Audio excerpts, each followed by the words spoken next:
সারা ভারত বিজ্ঞান ও যুক্তিবাদী সংস্থার শ্যামনগর শাখার তরফ থেকে শ্যামনগরে রবীন্দ্র ভবনে আয়োজন করা হয় যুক্তি চিন্তন উৎসবের প্রথম সংস্করণ। তো চলুন শুনি সারা ভারত বিজ্ঞান ও যুক্তিবাদী সংস্থার সম্পাদক মণ্ডলীর সদস্য কবির ব্যানার্জি কি বক্তব্য রাখছেন, সেটা চলুন দেখি। আমাদের এই যুক্তি চিন্তন উৎসবে আপনাদের এই সহযোগিতাটা আশাকৃত। আমরা অনেকদিন ধরেই এই ধরনের একটা পরিকল্পনা করছিলাম যে শ্যামনগরের বুকে এইরকম ধরনের একটা অনুষ্ঠান করার প্রয়োজন খুব হয়ে পড়েছে।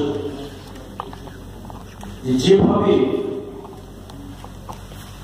আমাদের বিরোধী শক্তি চিন্তার জগতে কারফিউ টানছে, অর্থাৎ আমি কি চিন্তা করব, আমি কি খাবো, আমি কি পরিধান করব, সেটা রাষ্ট্র নিয়ন্ত্রণ বা রাষ্ট্র পরিচালকের কোন শাখার নিয়ন্ত্রণ। এই যে ব্যবস্থা কায়েম হচ্ছে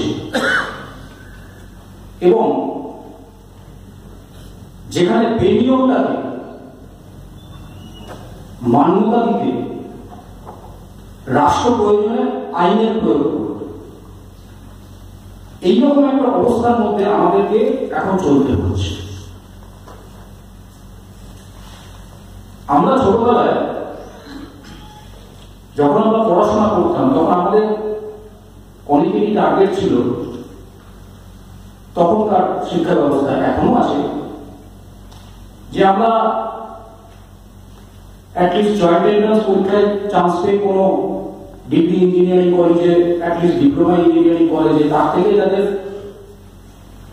বড় চিন্তা ভাবনা ছিল তারা ভাবতেন যে আমরা আইআইটি গুলোতে অ্যাডমিশন পাই কিনা একটু দেখি।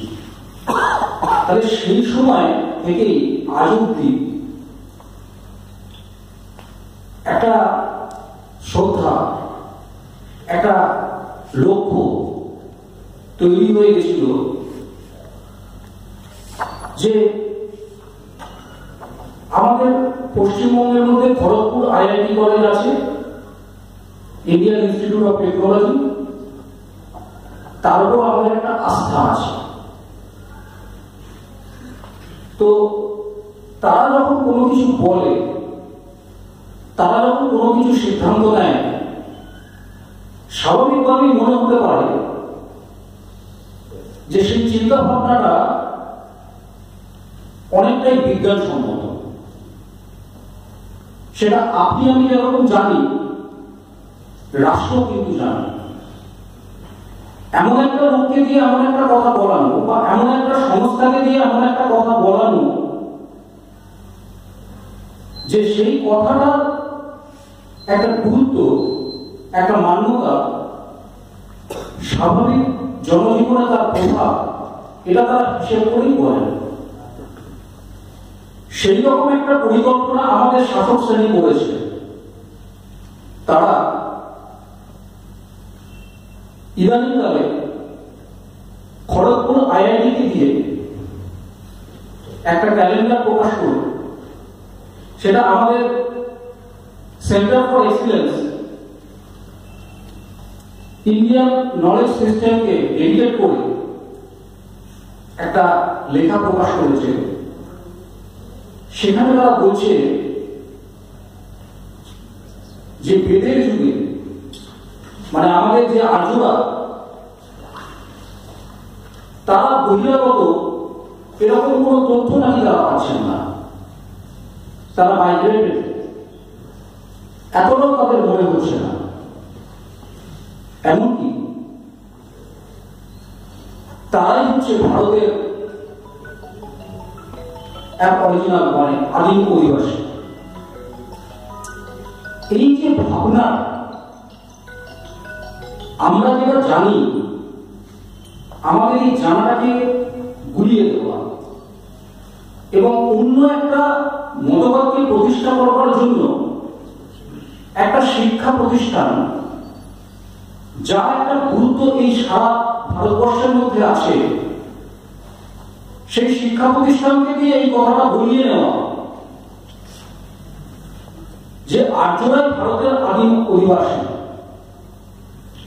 তাদের কাছে প্রশ্নটা এটাও থাকছিল যে আর্যরা যদি ভারতের আদিম অধিবাসী হয়, তাহলে আমরা এখন যাদেরকে আদিম অধিবাসী বলি তারা কারা?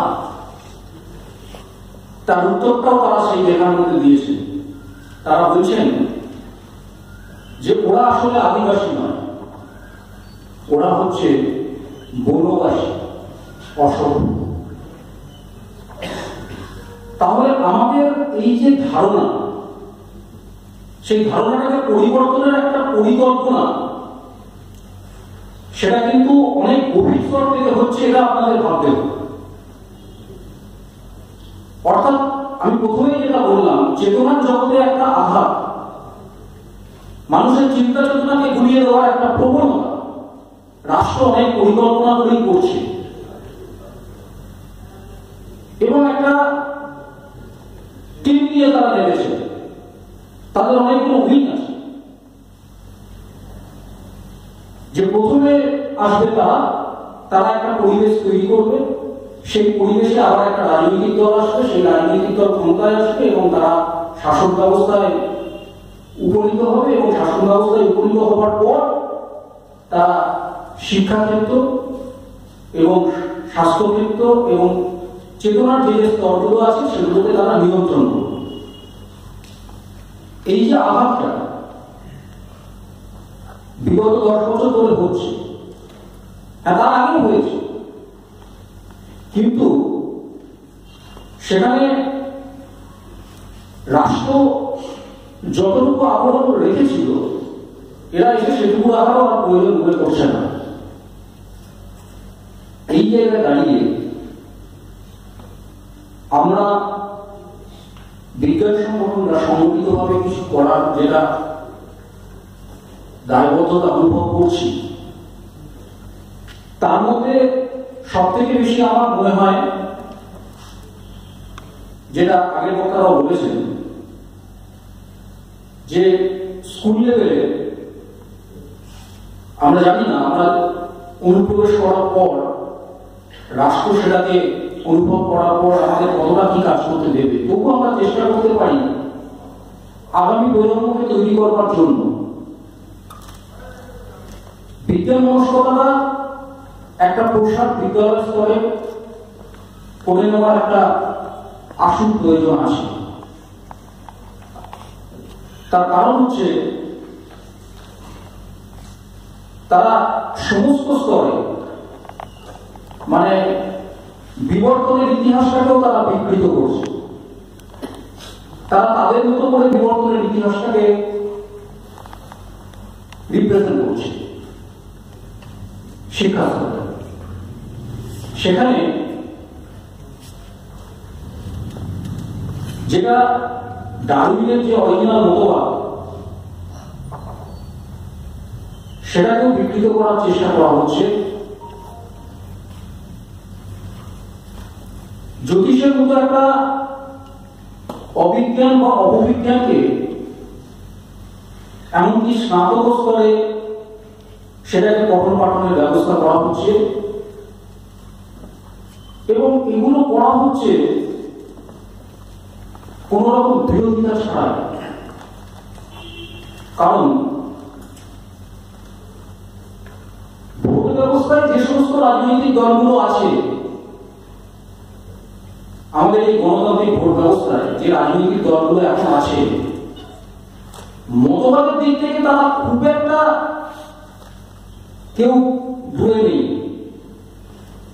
বর্তমান কেন্দ্রীয় শাসক নক্কারজনকভাবে যে কাজগুলো করছে তারা হয়তো করতে লজ্জা পায়, কিন্তু বিরোধিতা করতেও লজ্জা পায়।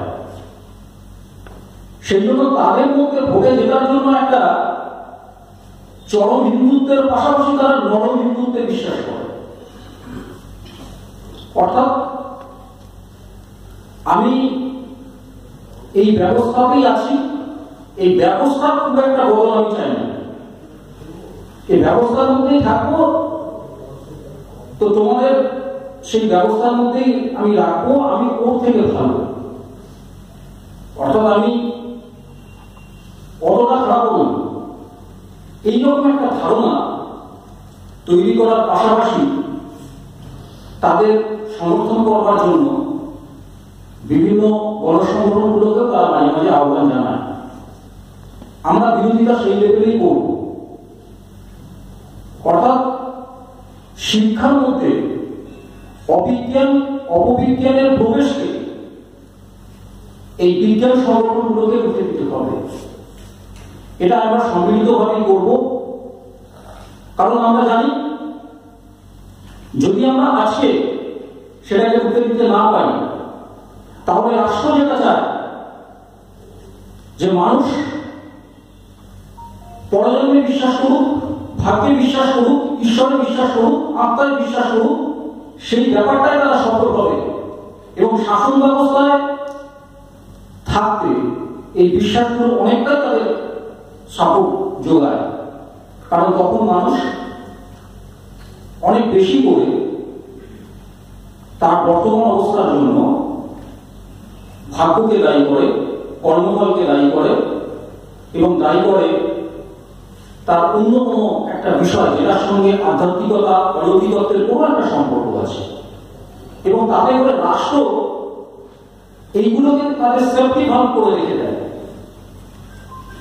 তো সেই নিয়ে আমাদের সর্বস্তরে আন্দোলন চলবে। আমরা যে সংগঠনটা তৈরি করেছি, আমরা কিন্তু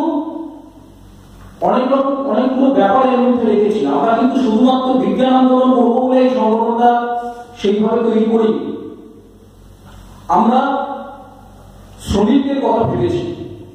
একটা শ্রমিক খালি শোষণের কথাই খালি ভাববে না, তাকে তার মালিক শোষণ করে এবং তারপরে সে যখন কারখানা থেকে শোষিত হয়ে বাড়ি যায়, তখন কারখানার বাইরে বিক্রি হওয়া তাবিজ কবচটা কিনে যে বাড়ি যায়। মালিক খারাপ সে বোঝে, কিন্তু সে জানে ওই মালিক নয়, আমি আজকে শ্রমিক হয়েছি এর জন্য আমার কর্মফল দেয়। তাহলে সে কিন্তু কারখানার মধ্যে শোষণের শিকার হয়ে মালিকের বিরুদ্ধে কথা বলে, কিন্তু সেটা আদৌ সে তাদের বিশ্বাস করে না। তো সেই শ্রমিক শ্রেণীকে বিপ্লবের মধ্যে সংগঠিত করতে গেলে তার চেতনা স্তরে একটু পরিবর্তনের দরকার আছে। তাই আমরা মনে করি যে সাংস্কৃতিক বিপ্লবটাকেও দিনবদলের বিপ্লবের পাশাপাশি এগিয়ে নিতে না পারলে বিপ্লব সংগঠিত করা একটু কঠিনই হবে।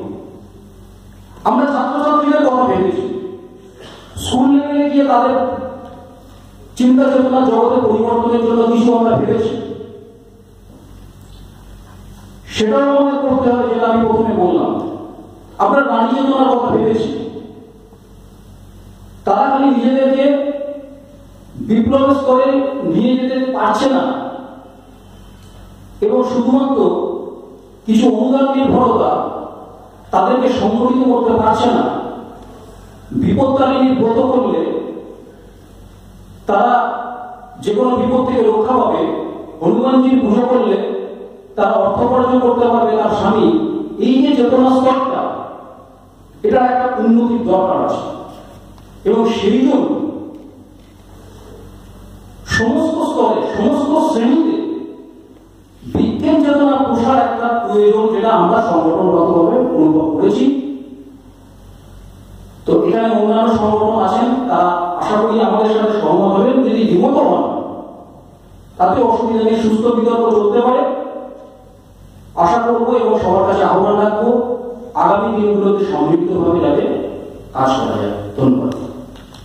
আপনারা প্রবীর ব্যানার্জি, সারা ভারত বিজ্ঞান ও যুক্তিবাদী সংস্থার সম্পাদক মন্ডলীর সদস্য প্রবীর ব্যানার্জি বক্তব্য শুনলেন এবং অন্যান্য প্রতিনিধিদের বক্তব্য আগামী পর্বে অবশ্যই তুলে ধরবো।